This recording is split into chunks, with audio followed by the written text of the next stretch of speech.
ओम शांति। यह बाबा की सेवा के लिए नया चैनल चालू किया है। इस चैनल को सब्सक्राइब करें। ओम शांति। ओम शांति। Good morning.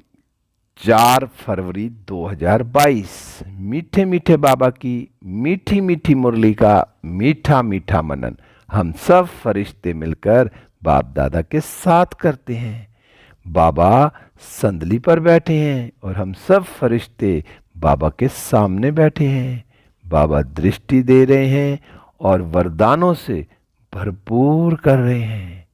बाबा बोले, आज की मुरली से क्या शिक्षाएं ली? मीठे बाबा, आज तो आपने हमें बहुत प्यारी प्यारी शिक्षाएं दी।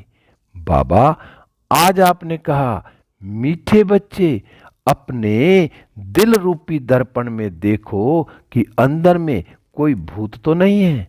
भूतों को निकालने का प्रयत्न करते रहो।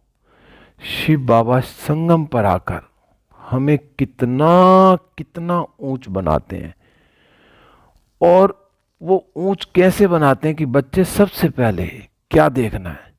दुनिया में भी जब देहधारी होते हैं ना, वो अपनी शक्ल आईने में देखते हैं, दर्पण में, कहीं मेरे मुख पे कोई कालक तो नहीं लग रही, या मेरा बाल ठीक है। सारा श्रृंगार जो है ना, क्या करते हैं, दर्पण में देखते हैं। और बाबा ने आज क्या क्या बाबा ने आज आत्मा के लिए क्या कहा कि आत्मा के अंदर जो भूत हैं वो कैसे निकलेंगे। बाबा ने कहा उसके लिए अपने दिल रूपी दर्पण, मुझे स्वयं को, अपने आप को देखना है कि मेरे अंदर कोई भूत तो नहीं है। काम, क्रोध, लोभ, मोह, अहंकार और सूक्ष्म में भी बहुत भूत हैं। छोटे छोटे सूक्ष्म के बहुत भूत हैं, वो नजर नहीं आते हैं, उनको भी हमने निकालना है। तो मैं आत्मा अब इन भूतों को कैसे निकालूंगी? ये दिल रूपी दर्पण क्या है? जब मैं सारा दिन परमात्मा की याद में रहूंगी, जब मैं बाबा की याद में रहूंगी और उसकी याद में रहकर हर कर्म करूंगी, तो मेरे को साफ साफ नजर आएगा कि मेरे पिछले कैसे कर्म थे जो मेरे को भूत चिपके हुए थे। और अब मैं बाबा को याद करती हूं तो वो भूत दूर भाग रहे हैं। तो मैं आत्मा अपने आप को चेक करूंगी कि जितना मैं बाबा को याद करूंगी तो मेरे भूत भाग रहे हैं। और बाबा ने कहा भूतों को निकालने का प्रयत्न करते रहना है। और ये जो अपने अंदर भूत घुस गए हैं ना, तो इनको कैसे निकालना? एक बाबा की याद से ही निकलेंगे और अपने को आत्मा समझेंगे। जितना मैं आत्मा देही अभिमानी बनकर रहूंगी, बाबा की याद में रहूंगी, हर कर्म करूंगी, तो ये भूत भागते जाएंगे। और जो पिछले हमने भूतों के कारण इतने विकर्म किए हैं वो भी भस्म होंगे बाबा की याद में बैठकर। तो मुझे अब कोई भी भूतों के चक्कर में नहीं आना। अब जो और मेरे अंदर हैं उनको भी निकालते जाना। और वो निकलेंगे कैसे? बाबा की याद से। तो और जितना मैं बाबा की याद में रहूंगी ना, तो मेरा कोई व्यर्थ चलेगा नहीं। व्यर्थ चलेगा नहीं तो नया खाता बनेगा नहीं। तो मुझे सदा समर्थ ही सोचना है। फिर बाबा कि बाप और बच्चों के बीच संगम पर दुनिया से बिल्कुल न्यारी रस्म चलती है, वह कौन सी? अब बाबा, हमने कितने जन्मों से तो पता ही नहीं था। पहला तो यही नहीं पता था कि मैं आत्मा हूं, शरीर में ही घुसे हुए थे। फिर बाबा ये भी नहीं पता था कि हम तो बड़ों को ही नमस्ते करते थे, बड़ों की रिस्पेक्ट करनी है सब। और यहां तो संगम पर एक नई रस्म चला दी बाबा ने आकर। जब से मैं ब्राह्मण बना तो रोज सवेरे सवेरे उठकर स्वयं भगवान परमात्मा परम पिता, हम बच्चों को, अपने बच्चों को गुड मॉर्निंग करते हैं, नमस्ते करते हैं। और ये काम कौन कर सकता है? जो निरंकारी हो, निर्विकारी हो, निराकारी हो। तो बाबा कितना निरंकारी है। तो मैं आत्मा भी ऐसी बनी हूं कि स्वयं बाबा हमारी उपस्थिति में खड़ा है और हमें क्या कहता है? बच्चों का मैं सर्वेंट हूं। क्या क्या बोलता है बाबा। वो मीठे बाबा, आपकी कमाल है कि आकर बाबा कहता है मैं बच्चों का सर्वेंट हूं, मैं तुम्हारी सेवा के लिए आया हूं। हैं, संगम पर मैं तुम्हें पतित से पावन बनाने आया हूं, तुम्हें साथ ले जाऊंगा। ये रस्म ही बड़ी प्यारी बनाई बाबा ने, कितनी न्यारी और प्यारी रस्म है जो सवेरे सवेरे बाबा नमस्ते करते हैं। तो बाबा कहते कि मैं तो निराकार बाप हूं ना, तो जरूर मैं पहले नमस्ते करूंगा, यह भी संगम पर न्यारी रस्म है। तो अब स्वयं बाबा हमें अमृत वेले से ही, कितना 2 बजे से ही, कोई बच्चे 2 बजे उठ रहे हैं बाबा की गुड मॉर्निंग स्वीकार करने के लिए, कोई 3 बजे, कोई 4 बजे। सारा दिन बाबा जो है ना गुड मॉर्निंग करता है बच्चों को। बाबा ने फिर सन्यासियों के लिए कहा, कोई सन्यासी लोग तो क्या करते हैं, सन्यासी तो अपने चरणों को चुमवाते हैं, समझते कुछ भी नहीं है। और बाबा क्या कहते हैं, कल्प के बाद बच्चों से मिलने आया हूं मैं। तुम जो है ना बच्चे कौन हो, मेरे सिखिलदे बच्चे हो। इसलिए बाबा कहते हैं मीठे बच्चे तुम थक गए हो, द्रौपदी के पांव दबाए। भक्ति में दिखाते हैं ना कृष्ण ने द्रौपदी के पांव दबाए। तो यहाँ बाबा क्या कह रहे हैं, बच्चे तुम इतने जन्मों से जन्म लेते लेते 84 जन्म के लास्ट के अंत में कितना थक गए हो, जो स्वयं भगवान को आकर तुम्हारे पैर दबाने पड़ रहे हैं। बाबा ने कहा वंदे मातरम किसने उच्चारा, बाप ने उच्चारा ना। तो माताओं को कितना आगे रखा बाबा ने, स्वयं शिव बाबा ब्रह्मा बाबा के तन में आकर माताओं के कितना आगे बढ़ाया। जिनको सन्यासी लोग या और दुनिया वाले क्या समझते थे पैर की जुत्ती, और उसको बाबा ने कहाँ चढ़ाया कि तुम कौन हो, देवी देवता घराने के हो। और माताओं की कितनी महिमा करी बाबा ने, और आज माताओं की कितनी महिमा हो रही है। फिर बाबा ने आज गीत चलाया बीच में, जाग सजनिया जाग, तेरे सुख के दिन आए के आए। बाबा कहते कितना अच्छा गीत है ना, नवयुग पर समझाना चाहिए कि नए युग पर कैसे सतयुग आएगा, नया युग आएगा, कैसे आएगा, उसके लिए बाबा ने कहा सब कुछ समझाना चाहिए।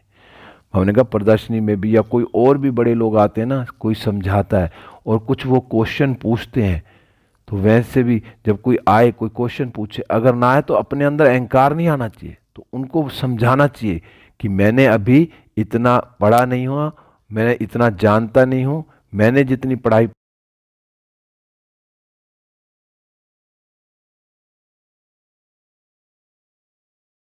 मान नहीं आना चाहिए, कभी उल्टा कुछ नहीं समझाना चाहिए। उसी टाइम अपने आप को मान लेना चाहिए कि जो है ना अभी मैं नया हूं या मुझे अभी साल हुआ है, तो मुझे इस बात का भी पता नहीं है, तो मैं बड़े बहन या बड़े भाई से आपकी बात कराता हूं, तो उनसे वो समझाता हूं, तो वो समझाएंगे। तो बाबा कई बार कहते हैं ना प्रदर्शनी में भी अच्छे अच्छे बच्चे जाने चाहिए, जिनको बहुत अच्छा ज्ञान है, ज्ञानी तू आत्मा वाले बच्चे जो है ना औरों को समझाएं। फिर बाबा ने कहा, शिव बाबा क्या कहते हैं, शिव बाबा कहते हैं जो है ना चैरिटी बिगेट्स एट होम। सबसे पहले कहाँ से सेवा शुरू करनी है, घर से। गृहस्थ व्यवहार में रहते तुमको कमल फूल समान जो है ना पवित्र बनना है। फिर शिव बाबा कहते हैं कि मैं पहले पहले ना इस ब्रह्मा तन को समझाता हूँ। शिव बाबा ब्रह्मा तन में आकर ब्रह्मा तन को ही समझाते हैं। शिव बाबा कहते हैं कि ये जो चैतन्य होम है, पहले पहले ये ब्रह्मा सीखते हैं, फिर उनसे अडॉप्टेड जो चिल्ड्रन नंबर वार सीख रहे हैं। पहले शिव बाबा ब्रह्मा बाबा के तन में आके ब्रह्मा बाबा को सिखलाते हैं, फिर ब्रह्मा बाबा के थ्रू हम बच्चे बनते हैं ब्राह्मण, और वो फिर हमें सिखलाते हैं। बाबा ने कहा ये बड़ी गुहा बातें हैं, सदगति दाता जो है ना पति। बाबा ने कहा कि ये जो है ना बेहद के बाप का रचा हुआ बहुत बड़ा भारी यज्ञ है। अब यज्ञ में क्या, बाबा ने कहा बड़े बड़े पतीले चढ़ते आए हैं, भंडारा अब तक चलता ही रहता है। समाप्त कब होगा, बाबा ने कहा जब सारी राजधानी स्थापन हो जाएगी ना, बाप कहते हैं तुमको वापस घर ले जाएंगे, फिर नंबरवार पार्ट बजाने आएंगे, तो अंत तक ये भंडारा चलता रहेगा। शिव बाबा का भंडारा भरपूर, काल कंटक दूर। तो ये भंडारा कब तक चलेगा, अंत तक चलेगा। बाबा कहते हैं ना 36 प्रकार का भोजन नहीं खिलाऊंगा, लेकिन दाल रोटी तो जरूर तुम्हें मिलेगी बच्चों को। बाबा कहते हैं मैं तुमको ना इतनी युक्तियां बतलाते रहता हूं कि मन में संकल्प तो बहुत आएंगे, कर्म में नहीं आने चाहिए। अब बुद्धि में कभी भी जब शुरू में पहले क्या होता है, पहले कहते हैं ना संकल्प आते हैं, फिर संकल्प आते हैं, लेकिन वो बाबा ने कहा कर्म में नहीं आने चाहिए। उसी टाइम पावरफुल ब्रेक लगानी है कि संकल्प चल रहे हैं तो उसी टाइम ब्रेक लग जाए कि ये मेरा जो नेगेटिव संकल्प चल रहा है ना, फौरन उसको बदल के पॉजिटिव करना है, लेकिन कर्म तो बिल्कुल ही नहीं करना।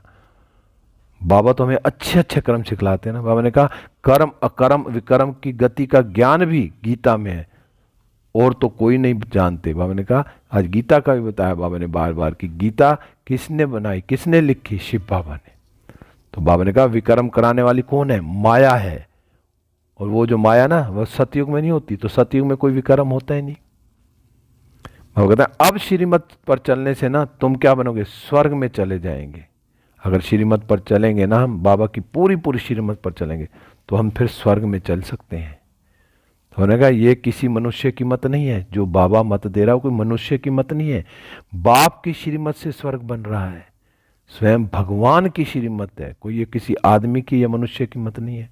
हमने कहा औरों की मत से स्वर्गवासी बन ना सके, जो और कोई मत देगा उससे कोई स्वर्गवासी नहीं बनेगा, उससे तो क्या बनेंगे? भ्रष्टाचारी बनेंगे। हमने कहा तुम बच्चे जानते हो अब एक धर्म की स्थापना हो रही है, तुम योग बल से गुप्त वेश में अपनी क्या कर रहे हो? राजधानी स्थापन कर रहे हो। तो मैं आत्मा बाबा के साथ मिलकर राजधानी स्थापन कर रहा हूं, सबको बाबा का परिचय दे रहा हूं। फिर बाबा ने कहा कि अच्छा बच्चों, अब तुम्हें ज्ञान का खजाना तो मिलता रहता है ना, मुख मीठा कराने के लिए बच्चों को टोली खिलाते हैं। शिव बाबा खुद टोली नहीं खाते हैं, सब बच्चों के लिए। बाबा ने कहा जो कुछ भी है सब बच्चों के लिए। बाबा ने क्या करना है? बाबा तो परम धाम में जाके फिर बैठ जाएगा। तो मैं आत्मा शिव बाबा की पूरी पूरी श्रीमत पर चलूं। बाबा ने कहा राज्य भी बच्चों के लिए है, ये लक्ष्मी नारायण भी जरूर अपने बच्चों को देंगे ना। तो मैं आत्मा अपने आप को चेक करूं कि अगर अभी भी कुछ भी मैंने अपना तन मन धन समय श्वास संकल्प सब बाबा को दिया। बाबा तो बार बार कहता है ना, किसी की दबी रहेगी धूल में, किसी की राजा खाए, कोई चूर लोट लेके लाए, सफली उसी की हो जो ईश्वर अर्थ लगाए। तो मैं आत्मा अपने आप को चेक करूं कि मैंने अपना तन मन धन के अलावा संकल्प समय श्वास सब बाबा को समर्पित किया। बाबा ने कहा देह अभिमान को छोड़ अपने को जो है ना क्या करना है? बड़ों को आगे रखना है। तो मेरे में कोई देह अभिमान नहीं होना चाहिए, कोई डिबेट नहीं करनी है। फिर बाबा ने आज वरदान दिया। बाबा ने कहा आकारी सो निराकारी भाव। अब कैसे बनेंगे? बाबा ने कहा देह अहंकार व अभिमान के सूक्ष्म अंश का भी त्याग करने वाले आकारी सो निराकारी भाव। अब सबसे पहले तो हमें पता होना चाहिए कि जो सूक्ष्म सूक्ष्म अहंकार है ना, हम उनको सूक्ष्म अहंकारों को जानते ही नहीं है, पहचानते ही नहीं है कि ये मेरे अंदर ये भी अहंकार है, ये भी अहंकार है, इसको भी अहंकार कहते हैं। बाबा ने कहा कईयों ने ना मोटे रूप से तो देह के अहंकार से लगाव का अभिमान ये सब खत्म कर दिया है कि मोटे रूप में तो भाई चलो मैं देह अभिमानी हूँ, मेरे में कोई अहंकार नहीं है, सब कुछ खत्म कर दिया। बाबा ने कहा लेकिन देह के संबंध से अपने संस्कार विशेष हैं। कौन कौन से? बाबा ने बताया आज जो है ना, बुद्धि विशेष है, गुण विशेष है, कलाएं विशेष हैं, कोई शक्ति विशेष है। तो बाबा ने कहा उसका भी जो ना अभिमान क्या है, अर्थात अहंकार नशा रोब, ये भी सूक्ष्म में देह अभिमान है। तो ये जो सूक्ष्म देह अभिमान है कि ना बुद्धि विशेष है, गुण है इसके अंदर, उसका भी अहंकार नहीं आना चाहिए। जो कुछ है बाबा का है, बुद्धि दी बाबा की है, गुण है तो बाबा के, कलाएं हैं, जो भी विशेषता है सब बाबा की है। बाबा ने मेरे को इंस्ट्रूमेंट बना रखा है, बस मैं चल रहा हूं, लेकिन मेरा क्या? मैं तो कुछ भी नहीं हूं, जो कुछ भी है बाबा है। तो सूक्ष्म से सूक्ष्म देह अभिमान भी नहीं होना चाहिए। बाबा ने कहा अगर ये भी रखेंगे ना, रोब भी रखेंगे, नशा रहेगा, तो भी देह अभिमान है सूक्ष्म। तो बाबा ने कहा तो यह अभिमान कभी भी क्या नहीं करने देगा, ना तो आकारी बनने देगा, ना फरिश्ता, वह निराकारी बनने ही नहीं देगा। तो मैं आत्मा बार बार चेक करूं मेरे अंदर कोई ये सूक्ष्म अहंकार तो नहीं है। बाबा ने कहा इस